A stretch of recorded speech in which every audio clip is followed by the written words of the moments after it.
Mridu kept up to the window. Lily was sitting a little distance away, awkwardly holding her violin and bristling her elbows, jutting out of her eyes glazed with concentration. फिर मृदु जो होती है वो थोड़ा सा window की तरफ देखती है, वहाँ पे लली बैठी हुई होती है कुछ दूर पे, और उसने बहुत ही अजीब तरीके से वायलिन को पकड़ा हुआ होता है. उसकी एल्बो जो होती हैं, हाथ जो होते हैं उसके मुँह मुड़े हुए होते हैं, और उसकी जो आँखें होती हैं वो बिल्कुल बहुत ध्यान से देख रही होती हैं वायलिन को. और उसके जो सामने बैठे होते हैं वो with most of his back to the window was a bony figure of music master. He had mostly bald head with a fringe of oil black hair falling around his ears and a old faded tuft. तो इसमें क्या होता है कि एक तो वहाँ पे लली होती है और एक वहाँ पे होते हैं म्यूज़िक मास्टर, जिनकी जो पीठ होती है वो विंडो की तरफ होती है, और इस वजह से सिर्फ उनकी पीठ दिख रही होती है और उनके बाल दिख रहे होते हैं जो काफ़ी मतलब बॉल्ड होते हैं. वो ज़्यादा बाल नहीं होते, टकले होते हैं, और उनके जितने बाल होते हैं उसमें ऑयली से होते हैं, ऑयल लगा हुआ होता है, और जो उनके बाल होते हैं वो कान पर पड़े होते हैं ओल्ड फैशन ट्रफ्ट की तरह, मतलब जैसे कि ओल्ड फैशन थे उनके काफ़ी ज़्यादा बाल. एक उनकी गोल्ड चेन होती है जो मतलब उनकी नेक पे काफ़ी ज़्यादा चमक रही होती है, और डायमंड रिंग होती है उनके हाथ में जो काफ़ी ज़्यादा वो भी चमक रही होती है, और ऊपर नीचे उसकी चमक जा रही होती है जैसे कि जिस तरह से वो वायलिन बजा रहे होते हैं. Large foot struck out from beneath his gold-bordered wishy edge and he was beating time on the floor with his toy big toe. और फिर वो मतलब वायलिन बजा रहे होते हैं और उनकी जो रिंग है वो चमक रही होती है, और वो अपने पैर को थपथपा रहे होते हैं ज़मीन के साथ जैसे ही वो वायलिन बजा रहे होते हैं उसके साथ साथ ही.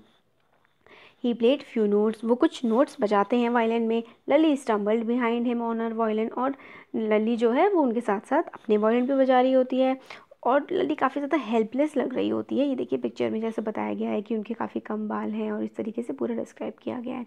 फिर लली को बताते हैं कि मतलब लली उनको देख के बजाने की कोशिश कर रही है मगर वो बिल्कुल भी उनको फॉलो नहीं कर पा रही है, और बहुत ज़्यादा उनके नोट्स में डिफरेंट है.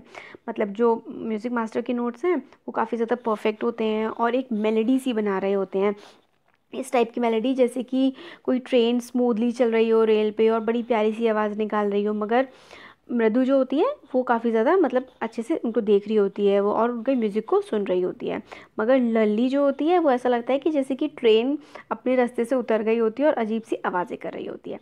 फिर क्या होता है, Amma came a wail from the gate. Amma oh Ravi send that beggar away cried his mother from the back of the veranda. फिर इसी बीच में जब वो म्यूज़िक सुन रहे होते हैं इस बीच में रवि की अम्मा की आवाज़ आती है और वो कहती है ये जो बैगर है, जो भिखारी है, इसको यहाँ से भगा दो.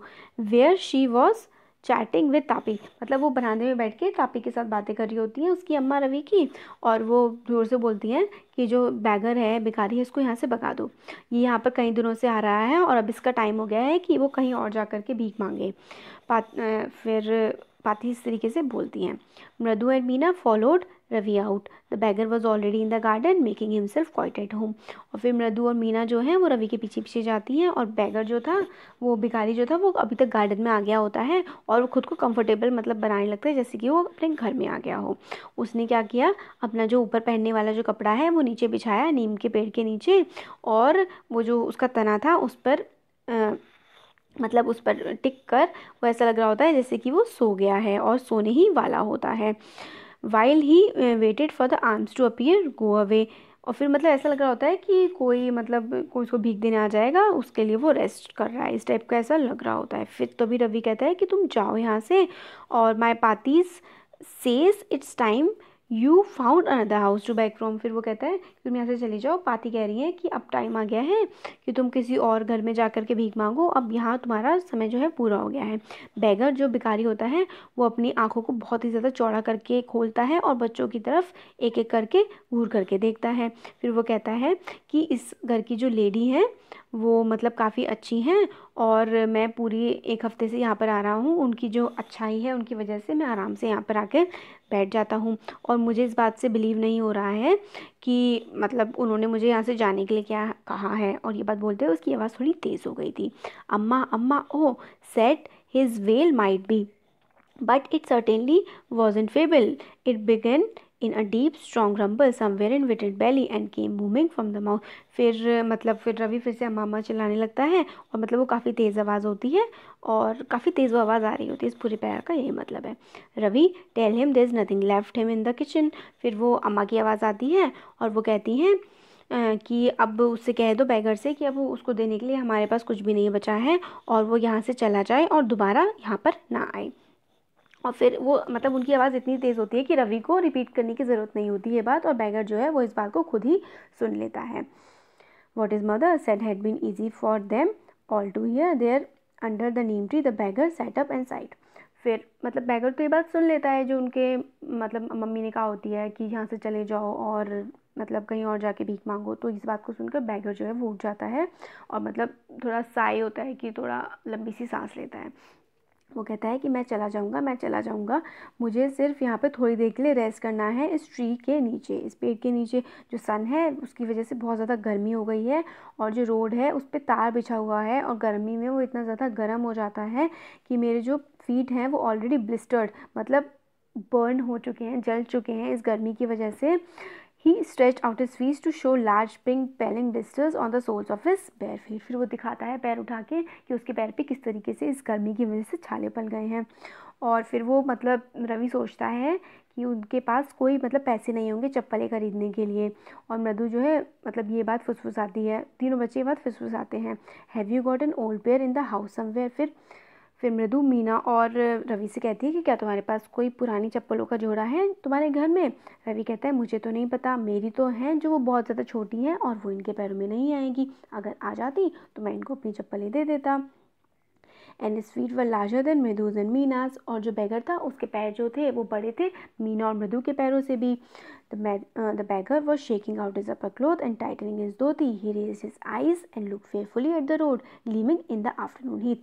फिर मतलब रवि की पाती की बात तो उन्होंने सुनी ली होती है बैगर ने। फिर वो उठ रहे होते हैं और अपने जो ऊपर अपर क्लोथ जो उन्होंने बिछाया होता है उसको उठाते हैं और बहुत ही मतलब अपनी आंखों को उठा के वो गर्मी की तरफ, दोपहर की गर्मी की तरफ और रोड की तरफ देखने लगते हैं। फिर मीना बोलती है कि इनको कुछ पैरों में पहनने के लिए चाहिए और हर eyes big eyes feeling it's not fair. फिर मतलब ऐसा उसका दिखा रही होती है मीना कि ये जो हो रहा है ये सही नहीं हो रहा है और इनको बैगर को पैरों में पहनने के लिए कुछ चाहिए। फिर अभी बोलता है तुम चुप हो जाओ, मैं इसके बारे में कुछ सोच रहा हूँ। फिर वो मतलब बड़बड़ा रही होती है, ब्लबलिंग का मतलब होता है बड़बड़ाना, कि मतलब ये जो हो रहा है सही नहीं हो रहा है और मैं मतलब कुछ सोचती हूँ। 2 मिनट बाद he will be frying his feet on the road what he needs is a pair of chappals. फिर बस ये सोच होता है कि जो बैगर है इनको सिर्फ और सिर्फ एक पेयर ऑफ चप्पल ही तो चाहिए। So where do we get them, come let search the house. He push Mridu and Meena in to the house. फिर जो रवि कहते हैं कि चलो हम जो चप्पल हैं वो घर में ढूंढते हैं और मृदु और मीना को भी अपने साथ ले जाता है। Just as she stepped in to the veranda Mridu's eyes fell on the odd looking chappals she had noticed when she arrived. Ravi she whispered to him whose are they. फिर जो वो है मृदु, उसकी जो नज़र है वो चप्पलों पे पड़ती है, उन चप्पलों पर जब वो आई थी घर के अंदर तब भी उन्होंने वो चप्पलें देखी थी। फिर से मृदु की नज़र उन पर पड़ती है। देखिए पिक्चर्स में वो चप्पलें जो हैं वो दिखाई गई हैं, इसी टाइप की वो चप्पलें होती हैं। फिर वो पूछती है रवि से कि चप्पलें किसकी हैं। रवि उन चप्पलों को मतलब ध्यान से देखता है और कहता है कि मतलब मुझे नहीं पता, मगर ये जो है काफ़ी पुरानी है और मतलब पुरानी लग रही होती हैं और बच्चों को पता नहीं होता है कि वो किसकी हैं। They are just the right size he said picking them up. Mridu and Meena followed him nervously back into the garden. फिर रवि उन चप्पलों को देखता है और वो कहता है बिल्कुल सही साइज़ की हैं और वो उनको उठाता है और गार्डन की तरफ चलने लगता है। और मीना और मृदु जो है वो भी रवि को फॉलो करती हैं गार्डन की तरफ। फिर रवि बैगर को दिखा के मतलब चप्पल बैगर के आगे करता है और कहता है कि ये लो, तुम ले लो, इनको पहनो और यहाँ से चले जाओ और दोबारा वापस मत आना। बैगर जो होता है वो मतलब चप्पलों की तरफ घूर घूर के देखता है और हरीडली फ्लंग हिज टाल over his shoulder pushed his feet into them and left. और फटाफट से जो है चप्पलों के अंदर अपने पैर डालता है और वहाँ से चले जाता है। और मतलब मटरिंग मतलब बड़बड़ाते हुए बच्चों को ब्लेसिंग्स देते हुए मतलब दुआ देते हुए बच्चों को बड़बड़ाते हुए वहाँ से निकल जाता है और एक ही मिनट में वो स्ट्रीट के कॉर्नर के आगे से बिल्कुल गायब हो जाता है। फिर म्यूज़िक मास्टर जो हैं वो घर के मतलब बाहर को आते हैं, अब उनकी जो प्रैक्टिस है वो पूरी हो गई होती है। And took an unapprehensive look at the 3 of them sitting quietly under the tree playing marbles. और फिर जब वो बाहर की तरफ निकल के आते हैं वो तीनों बच्चों को देखते हैं म्यूज़िक मास्टर और थोड़ा सा मतलब एक अच्छा सा उनकी तरफ लुक देते हैं। Lalli he called after few moments, she hurried up to him, have you seen my chappals. और फिर जब वो वहाँ से चले जाते हैं थोड़ी सी देर के बाद आवाज़ आती है, वो लल्ली को आवाज़ लगा रहे होते हैं। वो लल्ली से पूछते हैं क्या तुमने मेरी चप्पल्स देखी, और मुझे तो ऐसा याद था कि मैंने तो यहीं पर उतारी है। Ravi, Mridu and Bina silently watch Lalli and the music master search every corner of the veranda. फिर लल्ली मतलब वो तीनों जो होते हैं बच्चे, रवि, मृदु और मीना, वो चुपचाप देख रहे होते हैं कि लल्ली और मास्टर जी जो होते हैं वो कुछ ना कुछ ढूंढ रहे होते हैं वरांडा में, इधर उधर देखते हुए। Looking over railing and scorching near the flower pots, मतलब हर तरफ जो है वो चप्पलों को ढूंढ रहे होते हैं। फिर मास्टर जी चिल्लाते हैं, brand new they were, I went all the way to the Mount Road to buy them, he went on saying they cost a whole months fees, do you know. फिर मतलब बड़बड़ा रहे होते हैं जो म्यूज़िक मास्टर होते हैं कि वो चप्पलें मेरी जो होती हैं वो बिल्कुल नई नई थी और मैं माउंट रोड तक गया था उनको लेने के लिए, और उसकी कॉस्ट जो है वो जो इतनी है जितनी तुम्हारे पूरे मंथ की जो ये म्यूज़िक की जो फीस है, इतनी उनकी कीमत थी उन चप्पलों की। Soon Lali went in to tell her mother. रुकुमनी appeared, look harassed, with पति following her. फिर लली जो है अंदर चली जाती है अपनी मदर को बुलाने के लिए, रुकुमनी को। रुकुमनी आती हैं और मतलब अजीब सी मतलब दिख रही होती हैं कि क्या हो गया है ये, और पत्ती जो है वो भी उनके पीछे पीछे आ जाती हैं। वो कहती हैं वो कहाँ हो सकती हैं, मतलब ये बहुत ही अजीब सी बात है कि कोई उनको यहाँ से चुरा कर ले गया है। हर दिन मतलब बहुत सारे वेंडर्स मतलब रेडी वाले बेचने कुछ कुछ आते हैं जो डोर के पास से निकलते हैं, मगर ऐसा कभी भी नहीं हुआ। ये बात पत्ती को बहुत ज़्यादा परेशान कर देती है कि आज चप्पलें चोरी कैसे हो गई। रुकुमनी जो है वो रवि, मृदु और मीना को देखती हैं कि वो पेड़ के नीचे बैठे हुए हैं।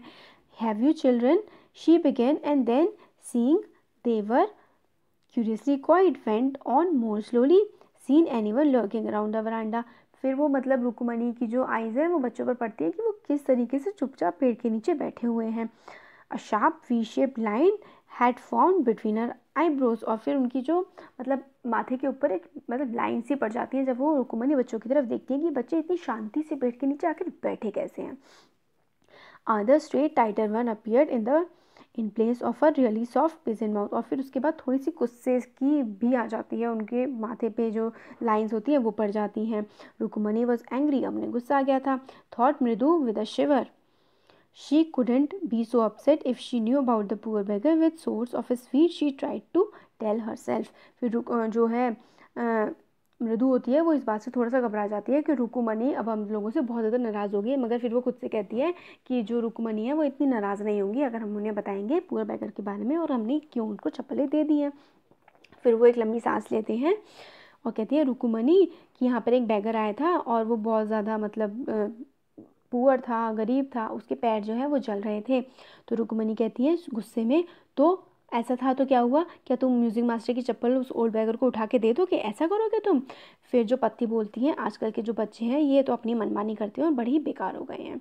Amma, didn't you tell me about Karna who give away everything he had even his gold earrings, he was so kind and generous. फिर वो कर्ण जो रवि है वो अपनी अम्मा से कहता है कि आपने मुझे कर्ण के बारे में नहीं बताया था कि वो कितना अच्छा था और वो मतलब अपना सब कुछ दान कर देता था, उसने अपने सोने के कुंडल भी दे दिए थे।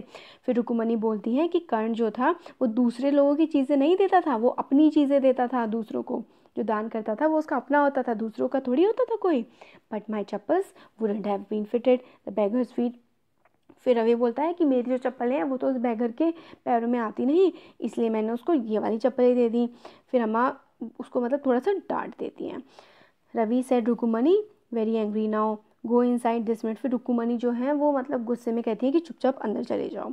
फिर वो रुकुमनी भी अंदर जाती हैं और लेके आ जाती हैं गोपू मामा की बिल्कुल नई चप्पलें, जो उन्हें बिल्कुल मतलब पहनी ही नहीं होती हैं, लगभग इस तरीके की बिल्कुल नई चप्पलें वो लेके आ जाती हैं। फिर वो सर को देखा के कहती हैं कि ये जो चप्पलें हैं ये आपको फिट हो जाएंगी, आप इनको पहन लीजिए, और मैं आपसे बहुत माफ़ी मांगती हूँ कि बच्चों ने आपकी चप्पलें उनको उठा के दे दी हैं और आजकल के बच्चे बड़े शैतान हो गए हैं, मेरा बेटा भी बड़ा शैतान है। फिर जो म्यूज़िक मास्टर हैं उनकी आंखें जो हैं वो चमक जाती हैं, वो उनको पहनते हैं और मतलब ऐसा ट्राई करते हैं कि वो खुश ना दिखें। फिर बोलते हैं well I suppose these will have to do these days childrens have no respect for elders what to do. फिर वो चप्पलों को देखते हैं खुश होने की कोशिश ना करते हुए वो कहते हैं कि हाँ ये फिट हो गई हैं। फिर वो आगे बोलते हैं कि आजकल के बच्चे बड़ों की बिल्कुल भी रिस्पेक्ट मतलब बड़ों का बिल्कुल भी आदर नहीं करते हैं, क्या कर सकते हैं इसमें। A Hanuman incarnate only Ram can save such a naughty fellow. फिर वो कहते हैं रवि को कि मतलब ये हनुमान जी के जो हैं वो इनकारनेशन है, मतलब हनुमान जी जैसे ही थे उन्हीं के रूप हैं ये। तो रुकुमणी की जो आइज़ होती हैं वो चमक जाती हैं, मतलब वो नहीं पसंद करती कि रवि को एक बंदर कहा जाए, मतलब चाहे वो एक होली बंदर हो, एक पवित्र बंदर भी उसको कहा जाए, मगर वो नहीं चाहती कि कोई उसको रवि को बंदर बोले। She stood stiff and straight in front door. It was clear she wanted him to leave quickly. मतलब वो बिल्कुल चुपचाप दरवाजे के पास खड़ी है रुकुमणी, और दिख गया था साफ कि वो चाहती हैं कि म्यूज़िक मास्टर जो है वो वहाँ से चले जाएं। When he had clattered off his new chappals, she said, "Mridu, came in and have some tiffin." फिर वो कहती हैं कि मतलब जब वहाँ से चले जाते हैं म्यूज़िक मास्टर, मृदु को कहते हैं कि तुम आओ अंदर और कुछ अब खा लो। Honestly, how do you children think of such things? Thank God your Gopu Mama doesn't wear his chappals to work. फिर वो कहती हैं कि तुम ये बच्चे ऐसा सोच भी कैसे सकते हो इस तरीके की चीज़ें करने का, और अच्छा हुआ कि मृदु मामा ये जो चप्पलें हैं ये अपने वर्क पर, अपने काम पर नहीं पहन कर जाते हैं। As she walked towards the kitchen with मृदु and Meena, she suddenly began to laugh. और जैसे ही वो अंदर की तरफ जा रही थी मृदु और मीना के साथ, वो मतलब एकदम से हंसने लगी। But he is always in such a hurry to throw off his shoes and socks and get into his chappals as soon as he come home. कि जो मामा हैं वो मतलब अपनी जो चप्पलें हैं वो तुरंत अपने शूज़ को उतार देते हैं, और जैसे ही वर्क से आते हैं और चप्पलों को पहनने के लिए ढूंढने लगते हैं। What's your mama going to say this evening when I tell him I give his chappals to the music master. और फिर जब शाम को तुम्हारे मामा आएंगे तो मैं उनसे क्या कहूँगी कि मैंने उनकी जो चप्पलें हैं वो म्यूज़िक मास्टर को दे दी हैं। तो ये हमारा यहाँ पे हो गया चैप्टर कंप्लीट। तो आप